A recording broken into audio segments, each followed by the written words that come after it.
دعا میں دو باتیں ہوتی ہیں. ایک دعا تو یہ کریں کہ اللہ ان کا دل نیکی پر جما دے اور ان کو شر سے بچا دے،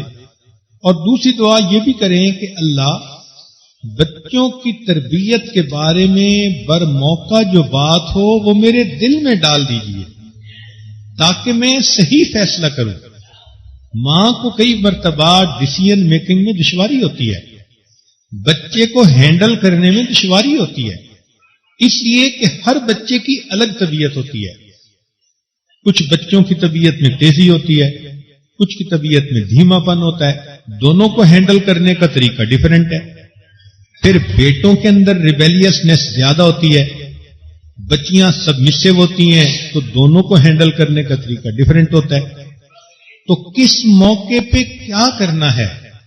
یہ تو اب اللہ تعالی ہی دل میں ڈالے تو پھر ہی بات بن سکتی ہے، ورنہ کئی مرتبہ تو اپنی عقل سمجھ کام نہیں آتی. تو دعا میں ایک تو بچوں کی نیک بختی کی دعا مانگیں، اور دوسرا یہ دعا مانگیں کہ اللہ بچوں کے بارے میں جو بھی کوئی بات ہو میرے دل میں القاء فرما دیجئے تاکہ میں برموقع اچھا فیصلہ کر سکوں، بچوں کو صحیح طرح میں ہینڈل